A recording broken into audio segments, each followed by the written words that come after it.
भारत, जो दुनिया की सबसे प्राचीन शिक्षा व्यवस्थाओं में से एक का जनक है, आज एक गहरे शिक्षा संकट से जूझ रहा है। रट्टामार पढ़ाई, बेरोजगारी, परीक्षा का दबाव और व्यवहारिक कौशल की कमी, ये समस्याएं करोड़ों छात्रों को प्रभावित कर रही हैं। लेकिन क्या इन समस्याओं का हल हमारे ही अतीत में छिपा है? आइए जानते हैं। सभी का स्वागत है इस चैनल में। हमारा जो आज का टॉपिक है वो ये है कि भारत का शिक्षा संकट। प्राचीन गुरुकुल क्या बेहतर करते थे? India's education crisis, what ancient gurukuls did better. चलिए आज इसी सवाल का जवाब ढूंढने का प्रयास करते हैं। आज की शिक्षा प्रणाली की सच्चाई जान लेते हैं।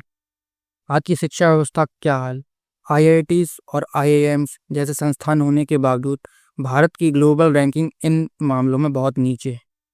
यूनिसेफ की एक रिपोर्ट के अनुसार भारत में कक्षा 5 के 50% से अधिक छात्र कक्षा 2 की किताब नहीं पढ़ सकते।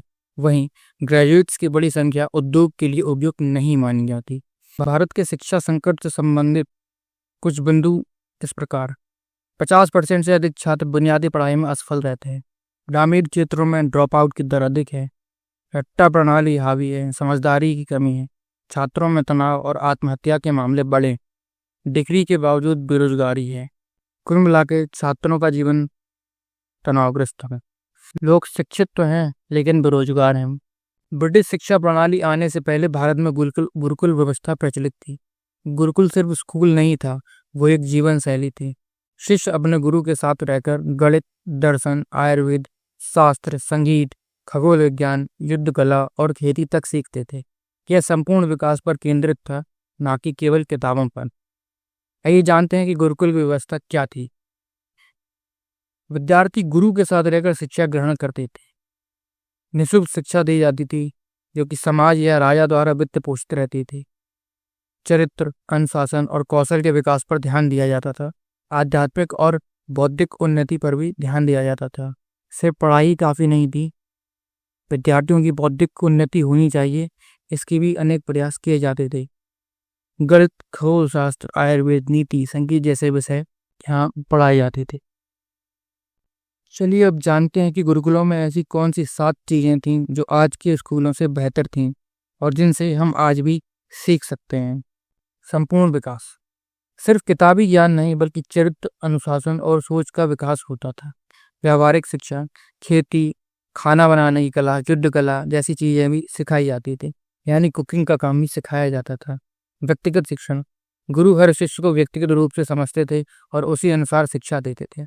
मूल्य आधारित शिक्षा, धर्म, सत्य, नैतिकता और जीवन मूल्य शिक्षा का हिस्सा थे। शिक्षा का व्यवसायीकरण नहीं था। गुरु दक्षिणा के माध्यम से शिक्षा दी जाती थी या फिर शिक्षा निःशुल्क होती थी, जो कि गरीब होते थे। गरीब लोगों के लिए शिक्षा निःशुल्क होती थी। प्रकृति से जुड़ी शिक्षा, खुली हवा, पेड़ों के नीचे शिक्षा दी जाती थी, जिससे विद्यार्थियों का मन शांत रहता था और उनका ध्यान केंद्रित रहता था, पढ़ाई में ध्यान लगता था। कोई परीक्षा नहीं, केवल ज्ञान की सिद्धि। जब तक विषय में पारंगत नहीं होते थे, शिक्षा जारी रहती थी। वहाँ कोई नंबर या रैंक नहीं होती थी, सभी को समान भाव से देखा जाता था। हालांकि व्यवहारिक परीक्षाएं अवश्य ली जाती थीं। अब हम एक तुलनात्मक अध्ययन कर लेते हैं गुरुकुल और मॉडर्न एजुकेशन के बीच में। गुरुकुल सिस्टम में होलिस्टिक ग्रोथ पर ध्यान दिया जाता था, यानी कि एक विद्यार्थी का पूरा विकास हो। लेकिन मॉडर्न एजुकेशन में केवल एकेडमिक मार्क्स पर ध्यान दिया जाता है, जिस कारण बच्चों के ऊपर दबाव रहता है। गुरुकुल सिस्टम में पर्सनलाइज टीचिंग होती थी, लेकिन मॉडर्न एजुकेशन भी सेम है। यहाँ भी पर्सनलाइज टीचिंग होती है, लेकिन यहाँ रैंक और प्रायोरिटी बेस पे पढ़ाई होती है। गुरुकुल में वैल्यूज और स्किल पे भी ध्यान दिया जाता था, लेकिन आधुनिक शिक्षा में केवल बुकिश नॉलेज पे ध्यान दिया जाता है, यानी आप किताब पढ़िए, पेपर दिए और नंबर लाइए बस। गुरुकुल सिस्टम नेचर कनेक्टेड होता था, यानी पर्यावरण से जुड़कर रहते थे, जिससे कि उनका मन और शरीर दोनों स्वस्थ रहते थे। लेकिन आधुनिक शिक्षा बंद कमरे में टेक एंड स्क्रीन बेस्ड हुई है। सुविधाएं तो बहुत मिली हैं, लेकिन उसका दुष्परिणाम आंखों और दिमाग पर पड़ता है, क्योंकि स्क्रीन बेस्ड पढ़ाई है। फ्री एंड डोनेशन बेस्ड पढ़ाई गुरुकुल सिस्टम में होती थी, जबकि आधुनिक शिक्षा एक्सपेंसिव एंड कमर्शियल। इस कारण से बहुत ज़्यादातर गरीब लोग आधुनिक शिक्षा लेने से वंचित हैं, कि पहले के ज़माने में ऐसा नहीं होता था। गुरुकुल सिस्टम में रिटन कोई एग्जाम नहीं होता था, ओरल और व्यवहारिक एग्जाम यानी प्रैक्टिकल एग्जाम ही लिया जाता था। जबकि आधुनिक शिक्षा में हाई एग्जाम प्रेशर रहता है, चाहे वह एकेडमिक हो या फिर कॉम्पिटिटिव हो। अगर गुरुकुल इतने अच्छे थे तो ये खत्म क्यों हो गए? ब्रिटिश काल में लॉर्ड मैकाले ने भारतीय शिक्षा प्रणाली को समाप्त कर अंग्रेजी शिक्षा लागू की। उनका उद्देश्य था ऐसे भारतीय बनाना जो दिखने में तो भारतीय हों लेकिन सोच में अंग्रेज हों। इसलिए गुरुकुलों को योजनाबद्ध तरीके से खत्म किया गया। अंग्रेजों ने अंग्रेजी शिक्षा थूक दी, रोजगार आधारित शिक्षा लागू हुई, पारंपरिक ज्ञान कमतर समझा गया और लोगों को पारंपरिक ज्ञान लेने वाले लोगों को नीचे दिखाया गया। इसलिए गुरुओं का सामाजिक दर्जा गिरा और लोग अंग्रेजी शिक्षा और आधुनिक शिक्षा की तरफ मुड़े। आधुनिक शिक्षा को बहुत ही चमक दमक के साथ पेश किया गया, तो ये भी इसका एक कारण है। तो अब जानते हैं कि आज हम क्या सीख सकते हैं। हम अतीत में तो नहीं जा सकते लेकिन उससे सीख जरूर ले सकते हैं। आज की स्कूल व्यवस्था में अगर हम योग और कोडिंग, एथिक्स और उद्यमिता दोनों को जोड़ सकें तो हम सही दिशा में होंगे। हमें एक ऐसी शिक्षा चाहिए जो सिर्फ कर्मचारी नहीं बल्कि अच्छे इंसान, विचारक और नेता बनाए।